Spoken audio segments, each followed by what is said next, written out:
Hi guys, हमारे नए YouTube channel divine coaching centre में आप सभी दोस्तों को बहुत बहुत स्वागत, वेलकम है। मैं Sunil Kumar Sahni divine coaching centre की ओर से आज प्रेजेंट इंडेफिनिट टेंस में इंट्रोगेटिव सेंटेंस से रिलेटेड कुछ प्रश्नों को मैं बताने जा रहा हूं। जैसा कि दोस्तों हम जानते हैं कि इंट्रोगेटिव सेंटेंस मुख्यतः दो प्रकार के होते हैं और हर एक टेंस में दो दो प्रकार के इंट्रोगेटिव सेंटेंस पढ़ाए जाते हैं। जैसा कि हम जानते हैं, सिमिलरली उसी प्रकार से प्रेजेंट इंडेफिनिट टेंस में भी दो प्रकार के इंट्रोगेटिव सेंटेंस होते हैं। क्या होते हैं, उसी से रिलेटेड हम बातों को जानेंगे। तो हम पहला जानते हैं कि yes by no type question, और एक होता है WH टाइप क्वेश्चंस।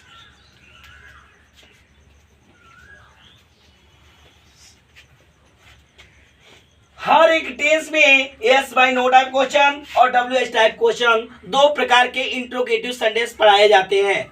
उसी प्रकार से हम जानते हैं कि प्रेजेंट इंडेफिनिट टेंस में भी इंट्रोगेटिव सेंटेंस मुख्यतः दो प्रकार के होते हैं, एक yes by no type question और एक WH टाइप क्वेश्चन। बात आती है कि yes by no type question कैसे होता है और WH टाइप क्वेश्चन किस प्रकार का वाक्य जो है WH टाइप क्वेश्चन कहलाता है और किस प्रकार का वाक्य हमारा yes by no type question कहलाता है। तो आइए हम देखते हैं, जिस वाक्य में क्या लगा के प्रश्न किया गया होता है वो हमारा yes by no type question कहलाता है, और जिस वाक्य में कब क्यों कैसे लगा के प्रश्न किया गया होता है वो हमारा WH टाइप क्वेश्चन कहलाता है। उसी प्रकार से suppose that present indefinite tense में कैसे वाक्य बनेगा, तो होगा क्या रमेश अपना कार्य स्वयं करता है। प्रेजेंट इंडेफिनिट टेंस के interrogative sentence yes by no type question का वाक्य इस प्रकार से बनेगा, क्या रमेश अपना पाठ स्वयं करता है। तो प्रेजेंट इंडेफिनिट टेंस का ये वाक्य है, और प्रेजेंट इंडेफिनिट टेंस के वाक्य में जब वाक्य क्या से प्रारंभ हुआ हो तो सबसे पहले हमें हेल्पिंग वर्ब का प्रयोग करना चाहिए।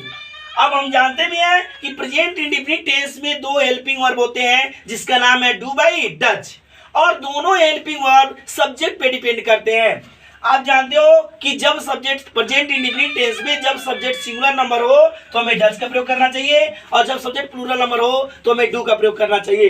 तो आइए दोस्तों, हम यहाँ डू का प्रयोग करेंगे डज का, यहाँ में सस्पेंशन होता है, तो उस सस्पेंशन को दूर करने के लिए हमें जाना है, इस सब्जेक्ट को ढूंढना है। सब्जेक्ट को ढूंढने के लिए एक बार वाक्य को पढ़ें, क्या रमेश अपना कार्य स्वयं करता है। तो कौन कार्य अपना स्वयं करता है, तो रमेश अपना कार्य स्वयं करता है, इसलिए यहाँ पे सब्जेक्ट हमारा क्या मिला, रमेश।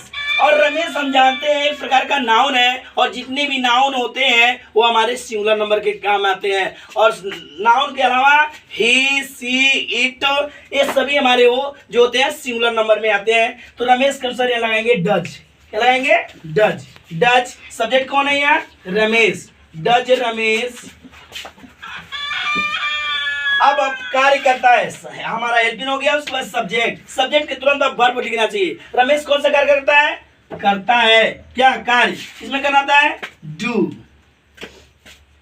डज रमेश डू क्या करता है, अपना कार्य, अपने के लिए हो जाएगा हिज, रमेश के लिए अपने के लिए क्या लगा हिज।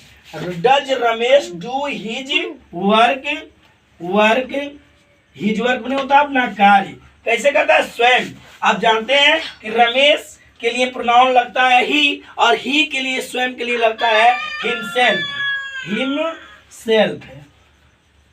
टू प्रीपोजिशन बढ़ा लें, यहाँ टू हिमसेल्फ क्वेश्चन मार्क किया, तो हो गया हमारा does Ramesh do his work to himself. अब आते हैं WH टाइप क्वेश्चन की ओर से। WH टाइप क्वेश्चन कैसा होता है, जिस वाक्य में कब क्यों कैसे लायक प्रश्न किया गया होता है वो हमारा WH टाइप क्वेश्चन कहलाता है। जैसे इसी में एग्जांपल में ले लें, रमेश उन कठिन उन कठिन प्रश्नों को करता है, हल हल करता है। हल कैसे करता है। अब देखिएगा इस यहाँ पे वाक्य में कैसे आ गया, क्या लगा कि तो प्रश्न नहीं किया गया है, इसमें कैसे लगा प्रश्न किया गया है। तो आपको पता होगा कि जिस वाक्य में कब, क्यों, कैसे, कहाँ, किसको लगा के प्रश्न किया जाता है वो हमारा WH टाइप क्वेश्चन कहलाता है। और इस प्रकार के वाक्यों का अंग्रेजी ट्रांसलेट करने के लिए सबसे पहले हमें कब, क्यों, कैसे, कहाँ, किसको की अंग्रेजी लिखना चाहिए। तो इस वाक्य में हमारा मेन क्वेश्चन क्या बनेगा, कैसे। तो सबसे पहले हम कैसे इंग्लिश लिखेंगे, कैसे इंग्लिश का जाएगा हाउ। सिमिलरली उसके बाद से अब yes by no type question का रूल फॉलो करेंगे। Yes by no type question rule क्या है, सबसे पहले अब हेल्पिंग वर्ब, हेल्पिंग क्या लगेगा इसके यहाँ डू की डच, तो उसके लिए हमें लगेगा डच। क्यों, क्योंकि यहाँ पे हमारा सब्जेक्ट क्या है, सिंगुलर नंबर है। तो हाउ डज, सब्जेक्ट क्या है, रमेश। हाउ डज रमेश, अब क्या करता है कार्य करने का क्या करता है, डू। अब अपने के लिए क्या जाएगा, do, sorry, how does Ramesh, हल करना है, यहाँ पे क्या है, हल करना। और हल करने की इंग्लिश होती है solve, SOLV, solve. How does Ramesh solve, क्या करता, सॉल्व उन कठिन प्रश्नों को, ये हमारा ऑब्जेक्ट है। दैट मैंने हो गया उन hard, that hard questions, that hard questions, QUESTIONS questions हो गया। How does Ramesh solve that hard question mark here. इस प्रकार से दोस्तों हमने बता दिया कि यदि वाक्य में कब, क्यों, कैसे लगा प्रश्न किया गया हो तो सबसे पहले हमें उसकी अंग्रेजी को लिखना चाहिए। यदि वाक्य क्या से प्रारंभ हुआ हो तो सबसे पहले डू बाई डज का प्रयोग करना चाहिए। किस टेंस में, प्रेजेंट इंडेफिनिट टेंस के इंट्रोगेटिव सेंटेंस में। यदि वाक्य क्या से प्रारंभ हुआ है तो सबसे पहले डू बाई डज का प्रयोग करना चाहिए। यदि वाक्य में कब, क्यों, कैसे प्रश्न किया गया है तो सबसे